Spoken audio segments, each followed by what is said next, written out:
જામનગરમાં ચોમાસું આવતા પહેલા પીજીવીસીએલની પ્રી મોન્સૂન કામગીરી હાથ ધરાઈ। શહેરમાં આવેલા 55 ફીડરમાંથી 50 ફીડરોમાં પ્રી મોન્સૂન કામગીરી કરાઈ, જેમાં નડતરરૂપ ઝાડ હટાવી ચોમાસા દરમિયાન વીજ વિક્ષેપ ન થાય તે માટે આગોતરું આયોજન કરાયું છે। જો જામનગર શહેરની 11 કેવીની લાઇનોનું પણ સમારકામ કરવાની કવાયત હાથ ધરવામાં આવી રહી છે। આ કામગીરી બાદ દર વર્ષની જેમ લાઇટ જવાની સમસ્યા રહે છે કે કેમ તે જોવું રહ્યું।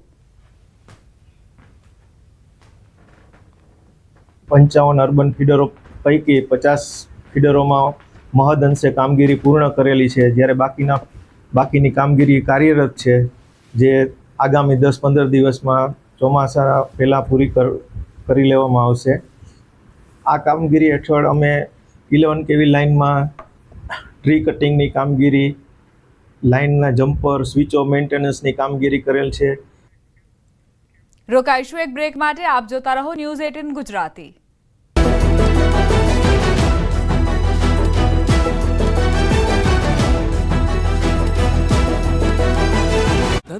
પહેલા સરપંચ પદની નોંધાવી ઉમેદવારી, પછી લગ્નના ફેરા ફર્યા। દિયોદર તાલુકાના સાલપુરા ગામના સોવનજી ઠાકોરે પોતાના લગ્નના દિવસે અનોખો નિર્ણય લીધો।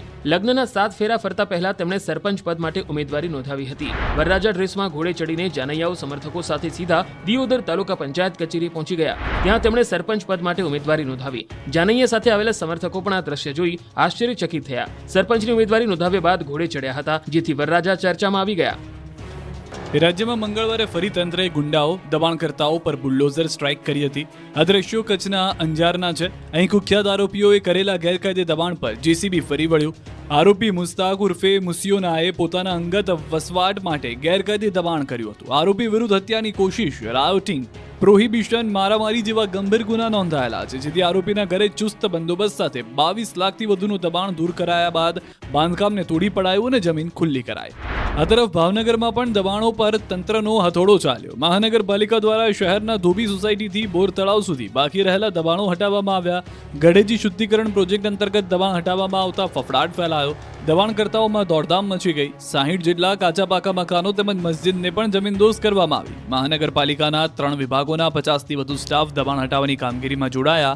સાથે જ કોઈ અનિચ્છનીય બનાવ ન બને તે માટે ચુસ્ત બંદોબસ્ત ગોઠવી દેવામાં આવ્યો। આ ઉપરાંત ફાયર અને પીજીવીસીએલના કર્મચારીઓ પણ હાજર રહ્યા। ભાવનગર જેવા દ્રશ્યો સામે આવ્યા જૂનાગઢથી, જ્યાં પણ દબાણ પર બુલડોઝર ફરી વળ્યું। શહેરના સુખનાથ ચોકમાં આવેલી પાનની દુકાનને તોડી પાડવામાં આવી।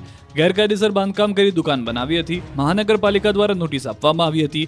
અંતે મહાનગરપાલિકા દ્વારા પોલીસ બંદોબસ્ત સાથે દબાણ દૂર કરાયું। ટ્રાફિક સમસ્યાનું નિવારણ કરવા દબાણ હટાવ્યું।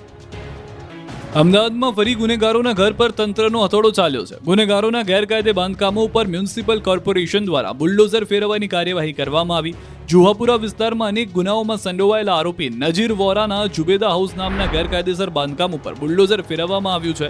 ગ્રાઉન્ડ ફ્લોર અને ફર્સ્ટ ફ્લોરના બંગલા પ્રકારના બાંધકામમાં મ્યુનિસિપલ કોર્પોરેશનના દક્ષિણ પશ્ચિમ ઝોનના એસ્ટેટ વિભાગની ટીમ દ્વારા ચુસ્ત પોલીસ બંદોબસ્ત વચ્ચે ડિમોલિશનની કાર્યવાહી કરવામાં આવી।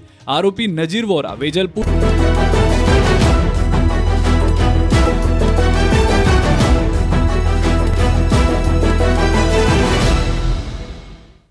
Welcome back. બોટાદના પાળિયાદ રોડ પર મિત્રએ જ કરી મિત્રની હત્યા।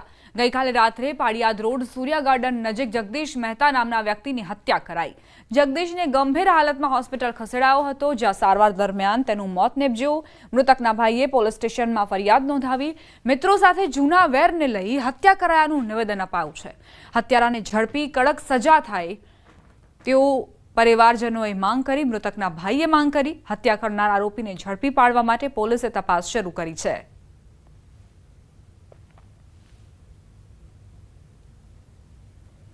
अंदर का जूना वेर जे राख्या छे अने ए बाबते एमने हत्या करी जाय छे। हां हां हत्या थई सूर्या गार्डन पाया थई छे। पाळियाद रोड सूर्या गार्डन। आले लई शुं गण मांग आना लाइन बस अमने न्याय मळे। प्रधानमंत्री मोदीना 11 वर्षना शासननी देशभरमा उजवणी। अमदावाद शहर भाजपे पण उजवणी करी। शहर भाजपनी कार्यालय खाते 11 वर्षनी प्रदर्शनी योजाई। आरोग्य मंत्री ऋषिकेश पटेले प्रदर्शनीનું ઉદ્ઘાટન કર્યું। 11 વર્ષની ઉપલબ્ધિઓ અંગે આરોગ્ય મંત્રીએ નિવેદન આપ્યું। સમગ્ર દેશમાં ભાજપ અને એનડીએના 11 વર્ષનું સુશાસન પૂર્ણ હોવાની વાત કરી। 11 વર્ષ સરકારની ઉજવણી નહીં પણ દેશના લોકોને સમર્પિત હોવાનું નિવેદન આપ્યું। આજે 11 વર્ષની અંદર બેદાગ સરકાર, ક્યાંય કોઈ આંગળી ન ઊંચી કરી શકે, આંગળી ચીંધી ના શકે એ પ્રકારની સરકાર જ્યારે આદરણીય નરેન્દ્રભાઈ મોદી સાહેબે એનડીએ સરકારે આપી છે, ત્યારે આ 11 વર્ષના જે સુશાસન, સેવા અને ગરીબોને અર્પિત છે. આ ઉજવણી નથી, પરંતુ પાછલા વર્ષોમાં કરેલા કામ અને આગલા વર્ષનો પથ પ્રસ્તુત કરવાનો એ આ કામ છે. પંચમહાલના તાજપુરા ખાતે નારાયણ વનમાં મુખ્યમંત્રી ભૂપેન્દ્ર પટેલની ઉપસ્થિતિમાં ભવ્ય વૃક્ષારોપણ કાર્યક્રમ યોજાયો. એક પેડ માં કે નામ યોજના હેઠળ 91 જાતિના 25,000થી વધુ વૃક્ષો રોપાયા. નારાયણ આરોગ્યધામ અને વન વિભાગના સહયોગથી કુલ 38,000 વૃક્ષોનું વૃક્ષારોપણ થયું. સીએમએ પર્યાવરણ જતન અને પાણીના સંચય માટે ખાસ અપીલ કરી. એક પેડ મહાકાળી કે નામ યોજના હેઠળ 1 લાખ વૃક્ષ રોપવાનો લક્ષ્યાંક ઘોષિત કરાયો છે. ઓપરેશન સિંદૂર હવે દેશના જનજનનો મિજાજ બની ગયું છે. આપણે ત્યાં તો સિંદૂર વન ઊભા કરીને આ ઓપરેશનની યાદ સદાકાળ ચિરંજીવ રાખવાનો આયામ લોકોએ અપનાવ્યો છે. આદરણીય વડાપ્રધાન શ્રી રાષ્ટ્ર રક્ષા સાથે પર્યાવરણ સુરક્ષા માટે પણ સદાય પ્રતિબદ્ધ છે. માં કાળીના ખોળે એની છત્ર છાયામાં વિરાટ નારાયણ વનનું સર્જન થઈ રહ્યું છે. નારાયણધામ તાજપુરા ખાતે વન વિભાગ અને નારાયણ ટ્રસ્ટ દ્વારા સંયુક્ત કાર્યક્રમનું આયોજન કરવામાં આવે છે. જે નરેન્દ્ર મોદી સાહેબે એક પેડ માં કે નામ જે બીડું ઉઠાવેલ છે, એ પ્રોગ્રામને અનુસંધાને આજે વન વિભાગની જમીનની અંદર ટ્રસ્ટ દ્વારા અને વન વિભાગના સહયોગથી 25,000 વૃક્ષોનું વાવેતર આપણે કરવામાં આવ્યું છે. દ્વારકામાં દ્વારકાધીશ મંદિરે જ્યેષ્ઠ પૂર્ણિમાના દિવસે ભગવાન ખુલ્લા પડદે સ્નાનના દર્શન હજારો ભક્તોએ કર્યા. પૂનમ ભરવા આવતા ભક્તો દર્શન માટે સ્વર્ગ દ્વાર તેમજ મોક્ષ દ્વારે લાંબી કતારોમાં જોવા મળ્યા. ગોમતી નદીમાં સ્નાન કરી સ્વર્ગ દ્વાર 56 સીડીથી ભગવાન દ્વારકાધીશના દર્શન કરવા ભક્તોનું ઘોડાપૂર ઉમટ્યું. હજારોની સંખ્યામાં ભક્તોએ ગોમતી નદીમાં ડૂબકી લગાવી ધન્યતા અનુભવી. ભગવાન દ્વારકાધીશના દર્શન કરવા સ્વર્ગ દ્વાર તેમજ મુખ્ય દ્વાર પર ભક્તોની ભારે ભીડ ઉમટી હોય તેવી તસવીરો પણ સામે આવી. પોલીસ તંત્ર દ્વારા અહીં ચુસ્ત બંદોબસ્ત ખડકાયો છે. વૃદ્ધ તેમજ સિનિયર સિટીઝન માટે ભગવાન દ્વારકાધીશના દર્શન કરવા માટે અલગ વ્યવસ્થા કરાઈ.